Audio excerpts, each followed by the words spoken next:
একটু রিকোয়েস্ট করব, মাহমুদুল্লাহ রিয়াদ আর মুশফিকুর রহিম দুজনই তো আনসোল্ড আছে, আমার মনে হয় ওদের প্রতি সম্মান রেখে নিলামে মুশফিকুর রহিম ও মাহমুদুল্লাহ রিয়াদকে সম্মান জানিয়ে রংপুর রাইডার্স ভাসছে প্রশংসায়। শেষ মুহূর্তে মুশফিক রিয়াদ দল পেলেন। প্রিয় দর্শক, শেষ হলো বিপিএল 2025-এর নিলাম। পাকা হয়েছে 6 দলের স্কোয়াড। চলুন জেনে নিব এবারের নিলামে কে কোন দলে গেল। প্রিয় দর্শক, বিপিএল 2025-26 সিজনের জন্য অনুষ্ঠিত হলো নিলাম। দীর্ঘ 12 বছর পর বিপিএল ফিরেছে নিলাম পদ্ধতিতে। ড্রাফট পদ্ধতি নয়, নিলাম পদ্ধতিতে এবারের বিপিএল এর নিলাম অনুষ্ঠিত হয়েছে জমকালো আয়োজনের মাধ্যমে।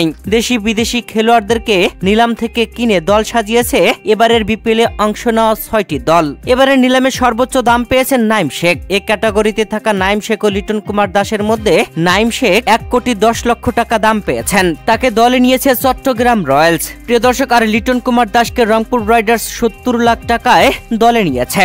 বি ক্যাটাগরিতে থাকা মুশফিকুর রহিম ও মাহমুদুল্লাহ রিয়াদ দল পাননি। তাদেরকে কোনো দলই আগ্রহ দেখায়নি প্রথম ডাকে। নিলামের প্রথম ডাকে দল না পেলেও শেষ মুহূর্তে সে তাদেরকে দলে ভিড়িয়েছে। তাও আবার সম্মান জানিয়েছে রংপুর রাইডার্স। রংপুর রাইডার্সের সিও বিশেষভাবে সম্মানিত করেছেন মুশফিকুর রহিম ও মাহমুদুল্লাহ রিয়াদ এই দুই সিনিয়র খেলোয়াড়কে। রিকোয়েস্ট করেছিলেন আর সেই রিকোয়েস্ট রাখা হয় এবং তাদেরকে ভিত্তি মূল্যেই দলগুলো কিনেছে। নিলামে মাহমুদুল্লাহ রিয়াদ ও মুশফিকুর রহিমকে প্রথম ডাক দেওয়া হলে কোনো দলে আগ্রহ দেখায়নি। এরপরে যখন দ্বিতীয় ডাক আসে তখন ভিত্তিমূল্য কমিয়ে আনার কথা ছিল। নিয়ম অনুযায়ী ভিত্তিমূল্য কমে যেত। তবে রংপুর রাইডার্সের সিও ইশতিয়াক সাদেক রাখলেন রিকোয়েস্ট। মঞ্চে থাকা মিঠু ভাইকে রিকোয়েস্ট করলেন। ইশতিয়াক সাদেক বলেন, একটা ছোট্ট রিকোয়েস্ট, মাহমুদুল্লাহ রিয়াদ এবং মুশফিকুর রহিম তো আনসোল্ড আছে। আমার মনে হয় ওদের প্রতি সম্মান রেখে ওদের ক্যাটাগরিটা আমাদের নিচে নামানো উচিত না। আর ইশতিয়াক সাদেকের সেই রিকোয়েস্ট রাখা হলো এবং তাদেরকে ভিত্তিমূল্যে নিলাম থেকে কিনে নিল। মাহমুদুল্লাহ রিয়াদকে তারাই নিয়েছে।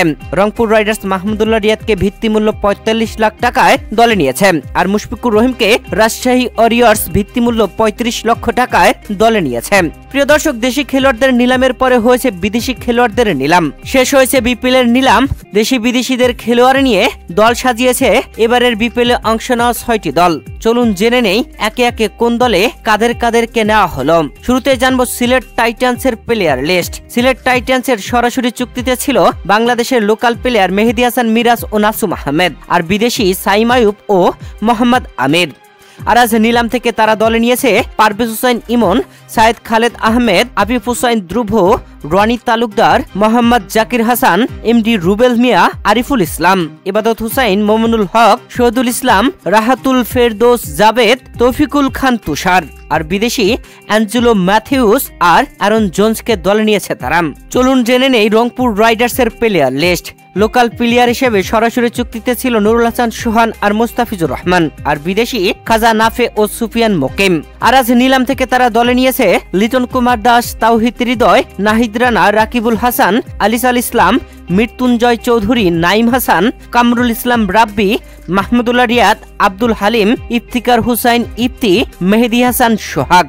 আর বিদেশি ইমিলিও গে আর এমডি আখলাক। চলুন জেনে নিব এবার রাজশাহী ওয়ারিয়র্সের প্লেয়ার লিস্ট। লোকাল প্লেয়ার হিসেবে তারা নাজমুল হোসেন শান্ত ও তানজিদ হাসান তামিমকে দলে নেয়। আর বিদেশি মোহাম্মদ নওয়াজ ও পাকিস্তানি ওপেনার সাহেবজাদা ফারহান। আর আজ নিলাম থেকে তানজিম হাসান সাকিবকে প্রথমে দলে নেয় তারা।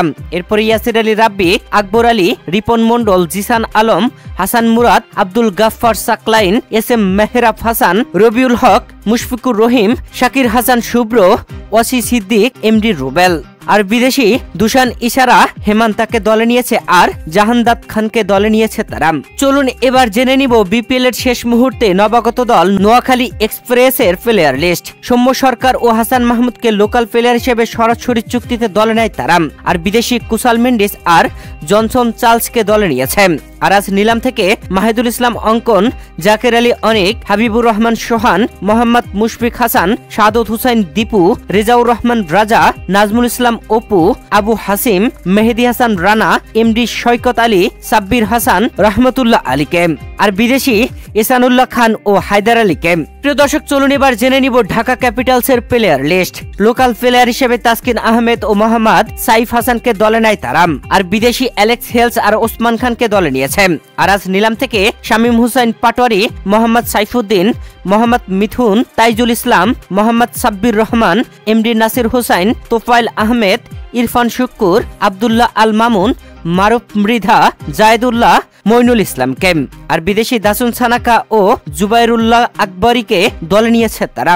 প্রিয় দর্শক, এবার আমরা জেনে নিব চট্টগ্রাম রয়্যালসের প্লেয়ার লিস্ট। শেখ মেহেদী হাসান ও তানভীর ইসলামকে সরাসরি চুক্তিতে লোকাল প্লেয়ার হিসেবে দলে নেয় তারা, আর বিদেশি আহমেদ আবরারকে দলে নেয়। আর আজ নিলাম থেকে মোহাম্মদ নাইম শেখ, মোহাম্মদ শরীফুল ইসলাম, আবু হায়দার রনি, মাহমুদুল হাসান জয়, মাহফুজুল ইসলাম রবিন, সুমন খান, জিয়াউর রহমান, আরাফাত সানি, মুকিদুল ইসলাম মুগ্ধ, শোভাগত হোম চৌধুরী, সালমান হুসাইন, জাহিদুজ্জামান খানকে দলে নিয়েছে, আর বিদেশি নিরুশন ডিকোল্লা ও অ্যাঞ্জেলো পেরেরাকে দলে ভিড়িয়েছে।